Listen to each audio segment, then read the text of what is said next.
Hey friends, welcome back to OG Universe. Thank you so much for stopping by today. We got a special one for you. So right before us, we are looking at the very first Build-A-Figure wave that Mcfarlane produced back in 2020. This Build-A-Figure wave gave us the Merciless, and they were from the Dark Knight's Metal comic book series. Now, Mcfarlane did attempt a Build a Batmobile wave in 2020 with Nightwing, Batgirl, and the Batman Who Laughs. That concept only lasted one wave. I'm kind of glad they shifted towards the Build-A-Figure wave. We all want to build and connect. We only had to get 4 figures as opposed to sometimes in Marvel Legends we had 6 to 8 to 9 figures. So that's a little easier on the wallet, and you do get a real substantial build. And for this first inaugural Build-A-Figure, it was pretty impressive. But let's take a look at the packaging first. The first figure that we're going to take a look at is the Robin. Now, this figure was released in actually a 4-pack with the Batman Who Laughs, and 3 other Robin Crows. And it sold out pretty damn quick, and it's pretty expensive on the aftermarket. So are these Robin figures. There's 3 different variants of them with different head sculpts. But the artwork, beautiful. We got the cross-sell of the figures you need to build the Merciless, how to build your figure, and what part comes with each figure.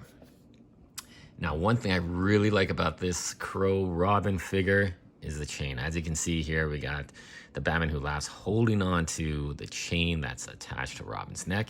And guess what? It's actually a real chain. Mcfarlane, you gotta use this with your Spawn figures. You gotta use this when we're implementing any kind of chains on a character. This is so greatly appreciated. You did it in 2020. You got to keep up in 2023, 2024. Use the metal chain. So this variant had the kind of grinning face. It's a really spooky, scary, twisted version of Robin that I think Mcfarlane just nailed perfectly. It's the shorter, diminutive figure, but man, it holds up really well. There's a couple things that I'm not too crazy about with this figure.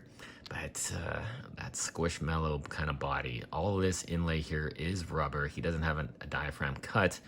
So you are getting some articulation in that respect. You can look down, you can go back up, but mine is so incredibly stiff. And the rubber overlay is a real thicker material, so it's not as bendable. It is squishmallow-like right there, but doesn't really help the articulation whatsoever. But overall, this figure is just really, really stylized. Now, he doesn't have the standard articulation I would normally see. He doesn't have double jointed knees or elbows. But he does have the bicep twist. He has the ball joints in the shoulder. The neck articulation is really good. He does have a lot of side attitudes. You can get in some pretty crazy looking poses. He does have the ball joints in the wrist covered up by his gloves there. And he just has this creepy skin tone. He is one creepy looking Robin. He is fantastic. And man, I do wish I could have found the other 3 or got that 4-pack. But this is definitely a standout character from this wave. Really impressive, and I can see why he is so sought after by collectors. Just a really fantastic looking figure. All of that work, texture work on the cape, and like I said, this chain is just fantastic. Really nice, but it does feel like a really lightweight, cheap kind of chain, to be honest with you. But it is appreciated that we actually got a chain here on this figure. So very nicely done. Now, the next figure I want to take a look at is this guy here, the Sky Tyrant edition of the Batman Who Laughs. Now, this figure, man, let's take him off the flight stand. This, I think, you got 2 figures of the Batman Who Laughs in 2020. The first one was really not well done in my opinion. It just didn't have the aesthetics, the details, the styling. It just didn't look as good as it should be. This figure is like, okay, we realized we didn't make the best maybe, and we're gonna make it up with this one because they did a phenomenal job on this figure. It does have a bit of reuse from the lower torso and the boots, I believe, but just this figure compared to that one is just worlds apart. And of course, these wings are incredibly well detailed, extremely well done. They do have that extra hinge for articulation as well, beautiful paint job with that dry brushing on the wings that just bring out all of this rich detail. And the way they poured it into the back as well. Very simple, and they come out nice and easy. They're not stuck in there permanently. You do have a ball joint on this attachment point as well. And as you can see there, it just fits in nice and easy. And I've seen a lot of people use these wings on the Collector Series Hawkman. I might do that, I'm not sure. We'll see how it goes. We'll try it out. You never know, it could look really awesome, but I just appreciate the look of this figure. Now let's get this back in. There we go, you hear that thud, and it's solidly placed in. And this figure just looks so damn good. He is very, very ugly, spooky looking. The Batman Who Laughs, man, they just nailed this characterization perfectly. Now let's take a look at the articulation on this guy. He does flow pretty well. The articulation, we've talked about that, how figures certain times have this flow to them, and there's nothing blocking the articulation. This figure just feels really posable. Really, you can pose into some really good dynamic poses, and the articulation is just great. So, ball joint at the head.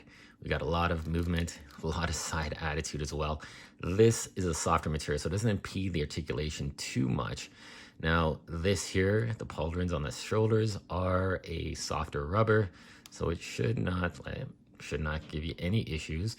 You do have the ball joint, you have the bicep cut, double jointed ratcheted elbows, ball joints at the wrist, which are really nicely hidden by that gauntlet. You can't even tell there's that ball socket. Fantastic. Now, he doesn't have that squishmallow kind of abdominal section. He doesn't have a diaphragm cut either. So let's see if he has some articulation. Not too bad, not too bad. He does have a bit of a clicky sound, which I do not like. I haven't played around with this for a great deal, but articulation, not much going on in the abdominal section. Now, he does have this little waistcoat, which is a softer rubber as well. That comes down. And as you can see, this is a different kind of articulation. So normally we'd have a ball socket here. It almost feels like we have DC Multiverse hinges from the DC Universe Classics figures. So that's a step backwards. I'm glad they've improved that, but it's nice and stiff. And I mean, it is hidden, so that kind of ugly gap in articulation, it's kind of covered up, so it's not too bad there. You do have the ball double jointed knees as well. You have all the articulation wanted in the boot, the cuts, everything, toe articulation. So now it's a sculpted figure that looks phenomenal. The articulation a little bit lacking there, but it's just one of the most impressive looking versions of the Batman Who Laughs. I'd almost say the Mortal Kombat 11 version for just a true aesthetic of the Batman Who Laughs. That is the perfect representation. Sky Tyrant all day long with these wings. It just looks phenomenal. And yeah, this is definitely a very cool version of the Batman Who Laughs. Now, let's take a look at Batman. Yeah, we're going to take a look at Batman. This Batman. Now, there's two versions of this Batman. We do have another version that has all the cuts and scrapes in the body armor that's painted in red. So we have a bloodier version. Now, when this figure came out, you know, he is so much larger and beefier. And this body buck has never been used in any other Batmans besides this one. And it's, you know, a bit of a shame because it's such a good design. Now, I can tell you that, you know, it might not be everybody's cup of tea to have a battle damaged Batman. So he has lots of scratches, lots of nicks in the armor. Like, this guy has gone through war and he's gone through hell. But it's just a phenomenal looking Batman. The windswept cape, I know a lot of people hate that. I don't mind it because, you know what? It kind of represents the artwork as well. And just the stylization of it, it's very impressive when you have it in hand and it looks imposing on your shelf. But yeah, I can see people don't like that windswept look. But man, this is such an impressive looking Batman. Now, the one thing after looking at some of my other Batman figures that have the same kind of neck articulation, it doesn't have the traditional ball joint at the base of the neck. It's actually at the bottom of the neck here with the torso. The Hush Batman has that. Now, I'm kind of wondering if I pop this head off and put the 2-pack version of Batman versus Hush, so as a black, and gray motif. Put that on here. I wonder how that'll look. I'm definitely going to try that in other videos, so stay tuned for that. But this is a really, really nice, imposing looking Batman. Now, this Batman did come with these 2 battle axes as well. Some very nice looking weaponry. And let's see how that looks in Batman's hand. Now, the hands are really stiff, and I remember, oh man, they are super stiff. You almost got to heat them up to try and get these weapons in. So we'll just get one of them in here if we can. There we go. You really got to work this in to get that. There we go. Now, just to see the Batman with the battle axe is pretty impressive. As you can see from the artwork, you know, on the packaging, right in the background there, he's got both of these axes. He's going to war. And man, it is a very cool looking figure. Now, for the articulation on this Batman, he said he does have that different kind of neck articulation with the ball joint here. So it's just one colossal piece. It does have a lot of side attitude as well. So it looks really good, moves well. He does have the spacer joint. So you guys, the butterfly hinge with the ball joint, double jointed ratcheted elbows. Now the ball joints in the wrist doesn't have a lot of back and forth. You can rotate it, but the way the gauntlet is sculpted, it really kind of impedes the articulation there. He does have the diaphragm cut, so you can get not too bad articulation in the abdomen region. Does have the twist there, the ball joint at the hip, double jointed ratcheted knees, and toe articulation. Everything you want with the pivot as well. So you're covered on articulation with this Batman. And this Batman is damn nice. He looks fantastic. Oh, just one of the best Batmans that have come out. Especially, this figure looks like he just jumped out of the pages of Death Metal. So, Dark Knight's Metal, excuse me. It looks phenomenal. And it's that Rebirth style. And we'll do a really quick comparison to another Batman from Rebirth. And that's this one here from the 2-pack. As you can see, it's kind of a lighter shade, sort of similar, but this one is, of course, very light compared to this one here. This is from the 3-pack with Clayface and Batwoman. And you know what? I think if they would have cleaned up maybe a bit of the battle damage on this figure, reuse the body buck, I think that would have been really appropriate for this stylization of Batman. I mean, this is a nice Batman figure. It's a smaller body buck. And I think it would have been just a bit more appropriate to have this bigger body buck from the Dark Knight's Batman. But overall, it's a very impressive figure. Definitely one to hunt down. Like I said, this is a second release as well. The bloody version, this one. And I think, if I'm not mistaken, they're using this head sculpt with a new modification to the neck. So it's a ball jointed figure on top of this body buck for the Omega and Batman 2-pack from the Last Night on Earth. So that's going to be interesting to see what that turns out. But yeah, this is definitely a very impressive Batman figure. Let's put him back. And then we got this guy here. Now, this Superman, man, hopefully you guys checked out my little short I did on this figure pre-modification, because it had no neck, short torso, and we did that. Basically, it takes not even 10 minutes to do this kind of modification, but we gave him the taller extended ball peg for the neck. We, boiled and pop the torso, extended the torso as well, so we got a lot more articulation, a lot more movement in the abdominal region, and we got side attitude like crazy. And this head sculpt is so damn twisted, so damn good. And this figure was the first one to use the infected body buck, which we later saw in the Hush Solar Suit Superman, the Rebirth Superman, and oh man, just on and on. They've used this body buck quite a few times, and I modified all of them just to give it better proportions, because it just didn't do it for me. And the one thing about this figure, because it's the first one to use this body buck, the plastic on it, it feels different. It feels a bit higher quality. It feels a little more solid. I don't know, maybe after reuse and reuse and reuse, it deteriorates the quality of the buck or the sculpt, or maybe the plastic. They just use different methods or different types of plastic factories. But this one feels definitely high quality, has such a nice feel to it. A little bit different from our definitive Superman. So yeah, it's very interesting to see that. Very interesting. But this guy is absolutely phenomenal. I really like the cape. Now, it seems like the year one capes were a lot lighter. Definitely had a more pliable, a very thin rubber, but I liked it because it didn't weigh the figure back. As you know, the Jim Lee Hush blue version, that cape is so damn heavy, it just makes the figure fall back, even when he's on a display stand. And as you can see, this figure did have a very muted color scheme. It's almost like a purplish kind of blue with a really dark red burgundy. I've saw a lot of customizers swap this into a Bizarro figure, which is cool. You just take that logo out, put the Bizarro logo in. So it's possible. I really like it the way it is as an infected Superman. Kind of that Jokerized Superman, because man, that head sculpt is phenomenal. Now, I do want to bring in my other Superman, my definitive Superman.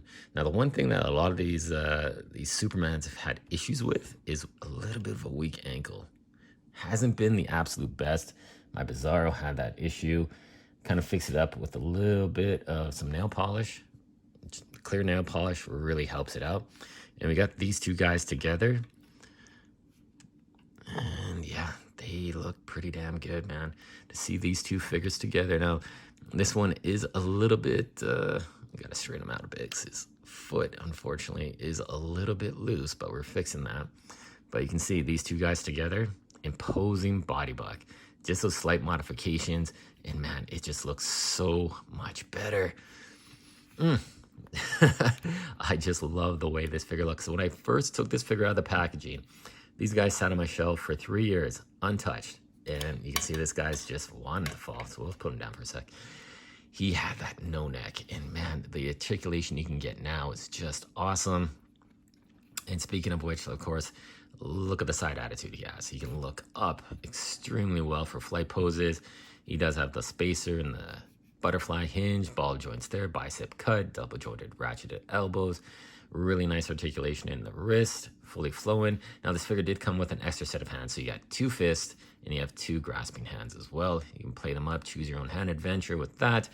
Now for the ab articulation, he can go back and up quite a bit, a lot of movement, ball joint at the hips, double ratcheted knees, and all the toe articulation, pivot, and ball joint that you'd want there. And there you go. You're fully covered with this guy. Definitely a standout. Before, definitely, you know the issues with this body buck, the stubby neck, the mid articulation or mid abdominal region really stuffed down. So stretching it out just makes a world of difference in this figure, and it just looks so much better. All right, so we've gotten through these 3 figures. Let's move Superman out of the way. And let's take a look at what you get when you build all these figures together. Now, the Merciless. This is one of the finest looking Build-A-Figures Mcfarlane has put out. Like you see, the metallic blue just looks absolutely fantastic. It's got a bit of dry brushing going on the armor and the faceplate. The sword with all this intricate detail running throughout the blade. Wow, man, like it's so damn impressive. Like this is what you want in a Build-A-Figure. He's got a really good height to it as well. We compare it to Batman, like there is a fantastic height difference. And when you get a Build-A-Figure, you want to have that extra power, girth, presence, stance. This figure captures that really, really nicely. Now, also look at the embellishments on the gauntlets. Like I said, the sculpted details are just fantastic. This here, the fur line, would have been nice if it was maybe a cloth material or something like that. But hey, this is early on in Mcfarlane's run with DC Multiverse. The chains here would have been really nice if it was a real metal chain. But man, this is just a phenomenal figure. Now, there is a reissue, so to speak, of this in a patina version, which really doesn't have all the embellishments, all the colors, the beautiful design like this. It does have the actual sculpt, but it's in a kind of a muted grayish color. I don't know if that's my cup of tea, but if you missed out on this figure on the first time around, I would probably buy that and just paint it up in some metallics, have some fun, make a project out of it. And you can see there, that logo is so cool with the Wonder Woman and Batman kind of merged together. Now for articulation, look at that. So love how this was just on a ball joint that you just plug in. So you're not losing any articulation in the shoulder whatsoever. You have that spacer joint to give it the butterfly hinge. Look at this kind of chainmail detail that's running up on the shoulder. It's completely hidden by this ball joint and this pauldron, but they still sculpted all this amazing work into that sculpt. Now it did just have the single joints and really tight joints as well. It doesn't have double jointed elbows. You do have articulation in the wrist, but man, mine's really tight. Don't really want to play around with it too much. But yeah, he has a full ball joint in there. Now for the diaphragm ab articulation, he does have a ball joint at the waist. He doesn't have the mid cut in the diaphragm, but you still can get some pretty decent motion out of it. So that's not too bad. I'm gonna put this back on because, you know, there we go. Goes in soft, just like butter. Then you have the ball joint at the hip. You have the single jointed ratcheted knee, and man, it's tight. You got the toe articulation, you got all the ankle rocker, everything going on with the ball joint hair, and that's hidden by all this beautiful armor plating. And man, this is just an incredible looking figure. Like when you get a Build-A-Figure, this is what you want. This is the detail and styling that you would expect from Mcfarlane Toys, and they just crushed it with this initial run. So there you go, guys. So this is a fun look at something that came out in 2020. We'll just swap that out. We'll put that there. So this came out in 2020, this entire lineup of figures, and man, it's impressive. It really stood out as one of the finest waves Mcfarlane put out. It still holds the kind of test of time, so to speak, because man, the figures look fantastic still. From 2020 to now, they can merge into your figure line, your display shelf very easily without missing a beat. Definitely. Now, I'd love to know if you guys have this wave. Is this something that you still have in your collection? Because this was really early on in the wave. Do you guys still have it? Is it still part of your collection? I'll just move these guys around a bit. Yeah. Some really impressive figures. And the fact that this was the figure that started all of the different body bucks that we've seen with Superman, it's really nice to see this guy in his initial form. We've upgraded him. He looks fantastic. This entire wave was absolutely spectacular. I'm so glad I opened these figures up, put them in my collection. Just to build this Merciless figure was absolutely amazing. All the pieces snapped in perfectly. We didn't have any issues like we had with Bane. Man, this was definitely a fantastic start to Mcfarlane Toys and DC Multiverse back in 2020. Wow, very, very impressive. So guys, thank you so much for watching. Thank you so much for all the subscriptions, subscribing, the likes, comments. I truly appreciate this. I'm having a great time showing these figures off and engaging with the community. Thank you so much for everything, and we're gonna have tons more reviews coming up shortly. Thanks so much for watching, guys. Take care.